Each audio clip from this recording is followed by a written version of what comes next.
in your car, on Facebook, Twitter, on your and Instagram. Your weekly radio show. Keep it locked. 4, 3, 2, 1, 0. Ignition. What's up, guys? It's your boy here, Jacob McCoy, back to the reality of life. Today I've been thinking a lot. I really have been thinking a lot. And I thought of talking about building a healthy relationship. Don't you want to feel loved and being connected to your partner?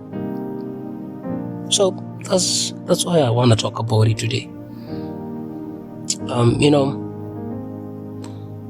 All relationships go through ups and downs, and they all take work, commitment, and willingness to adapt and change with your partner. But bro, sis, whether your relationship is just starting out or you've been together for years, there are steps you can take to build a healthy relationship.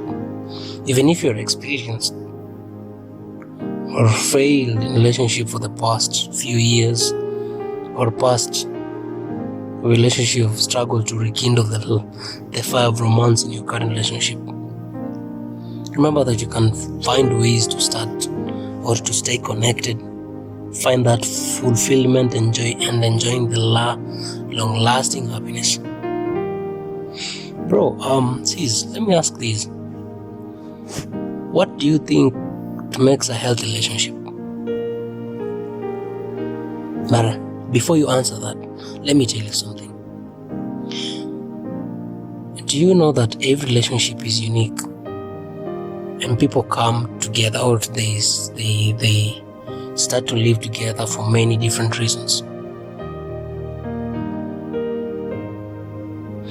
Part of what defines a healthy relationship is sharing a common goal for exactly what you want the relationship to be and where you want it to go.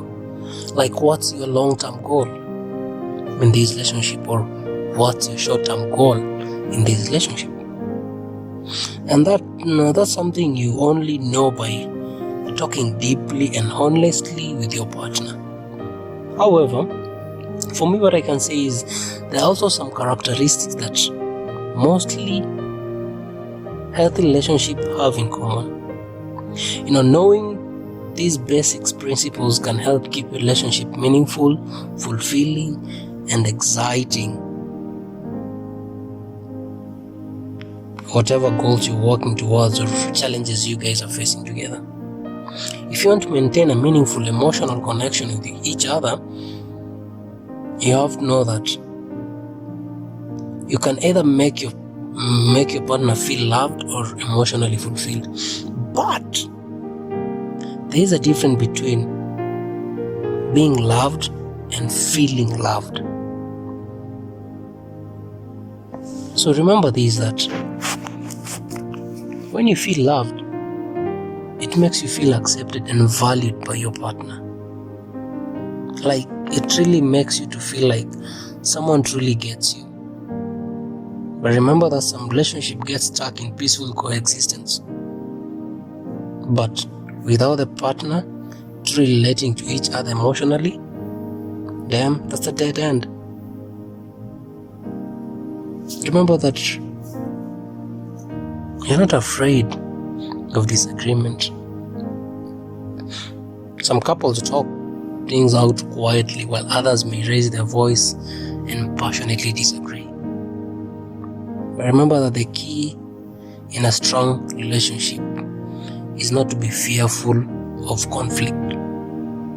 You need to feel safe to express things that bother you without fear of retaliation, and also be able to resolve conflict without humiliation, degradation, or insisting of being right.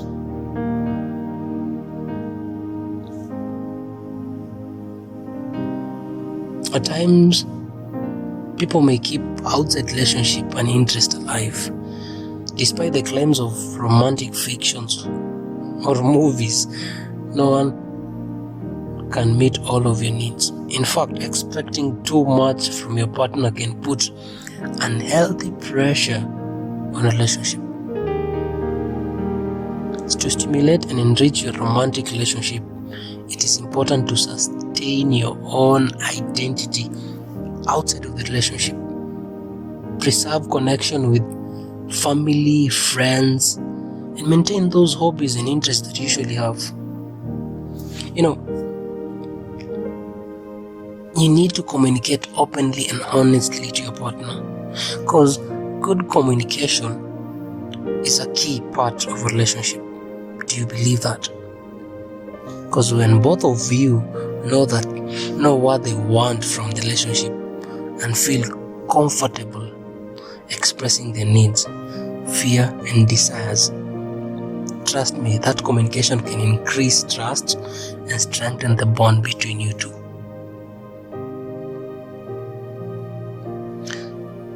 Allow me to talk about falling in love versus feeling in love. Most people fall in love usually seems to just happen. It's staying in love or preserving that falling in love experience that requires commitment and work. Remember that a healthy, secure, romantic relationship can serve as an ongoing source of support and happiness in your life through good times and bad times, strengthening all aspects of your well-being. Many couples focus on their relationship only when there are specific, unavoidable problems to overcome. Once the problems have been solved, they often switch their attention back to their careers, kids, or maybe other interests they have. But trust me, romantic relationship requires ongoing attention and commitment for that love to flourish. As long as the health of a romantic relationship remains important to you, it's going to require your attention and effort. So let me highlight this. The first way you can build a healthy relationship is, number one, you have to spend quality time face to face. Allow me to explain this. You fall in love looking at and listening to each other. If you continue to look and listen in the same attentive way, you can sustain the falling in love experience over the long term. You probably have the fond memories of when you first dating your loved one, or when you met your first person that keeps reminding you, oh man, I met this lady who was looking cute, the fragrance was superb and stuff. Because everything seemed new and exciting, and you'd likely spend hours just chatting together or coming up with the new exciting things to try. Though as time goes by, the demands of work, family and other obligation, the need we all have for time to ourselves can make it harder to find time together.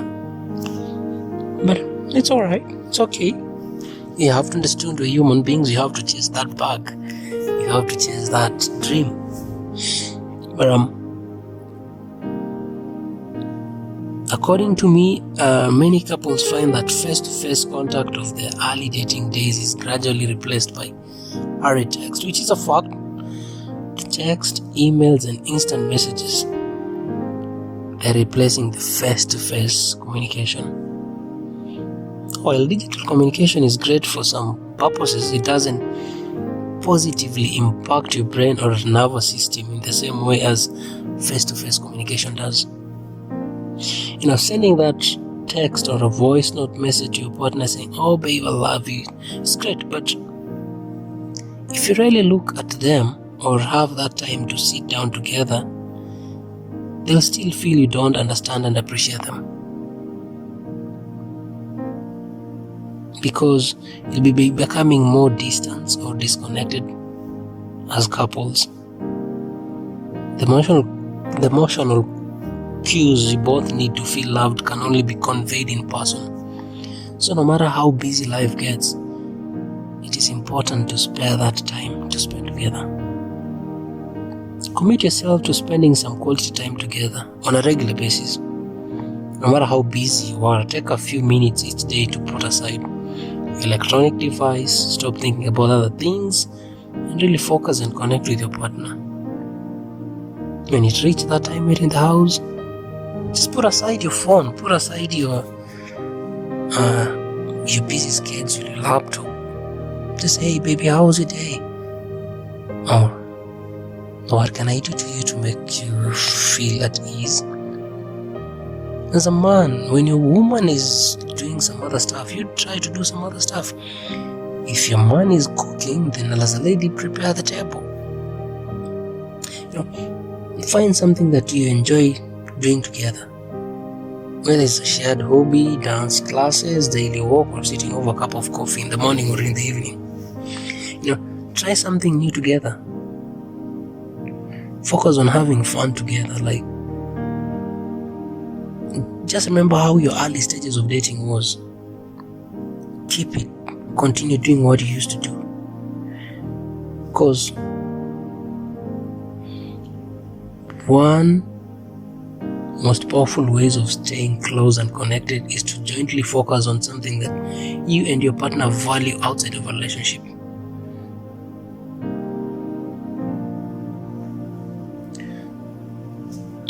My number 2 tip: stay connected through communication. Remember that a good communication is a fundamental part of a healthy relationship. When you experience a positive emotional connection with your partner, you feel safe and happy. When people stop communicating, they stop relating well. And at times of change or stress can really bring out this disconnect. It may sound simplistic, but as long as you're communicating, you can usually walk through whatever problems you're facing. Times tell your partner what you need. Don't make them guess. It is always easy to talk about what you need. For one, or many of us don't spend enough time thinking what they really is important to our relationship. So, if you know each other for a while, you may assume that your partner has a pretty good idea of what you're thinking and what you need. But however, your partner is not a mind reader. While your partner may have some idea, it is much healthier to express your needs directly to avoid confusion. Also remember that take notes of your partner non-verbal cues. Some of our communication is transmitted by what we do not say. That non-verbal cues, which include eye contact, tone of voice, posture, gesture, such as leaning forward, crossing your arms, or touching someone's hand, communicate more than words. When you cannot pick up your partner non-verbal cues, or let me put in a simple language, body language, you'll be able to tell how they really feel and be able to respond accordingly. For relationship to work well, each person has to understand their own and their partner's non-verbal cues. Your partner response may be different from yours. For example, let me use a good example of me. You might find that I hug after a stressful day, a loving mode of communication. That, oh yeah, finally I'm back home to my woman, I'm back home to someone who loves me. While you find another, I just want to take a walk together or sit down and have a chat. It is also important to make sure that you say matches your body language. What you say really has to go hand in hand with your body language. So, when you experience the positive emotional cues, from a partner, you'll feel loved and happy. And when you send positive emotional cues, your partner feels the same. When you stop taking interest in your own or your partner's emotion, you'll damage the connection between you, and your ability to communicate will suffer, especially during stressful times. Another thing is in the same type of communication, you need to be a good listener to your partner, because a great deal of emphasis in our society is put on talking. If you can learn to listen in a way that makes another person feel valued, understood, you can build a deeper, stronger connection between you two.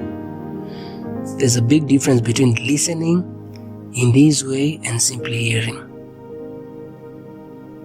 You can really listen when you're engaged with what's being said. You will hear the subtle intonation in your partner's voice that tells how they're really feeling and the emotion they're trying to communicate. Being a good listener doesn't mean you have to agree with your partner or change your mind, but it will help you find common points of view that can help you resolve a conflict. So I think in this segment I'm going to leave on that.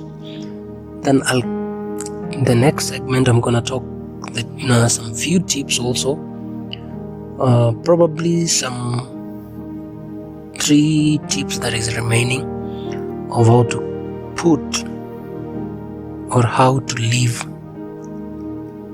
a healthy relationship, or how to build a healthy relationship. Stay tuned, keep in touch. Remember to catch me on a daily basis. Remember, it's your boy Jacob Mokoit. You know where it is. This is where you get all your clues, your question answered. It is the reality of life. Salute. We're available at the App Store and on Google Play.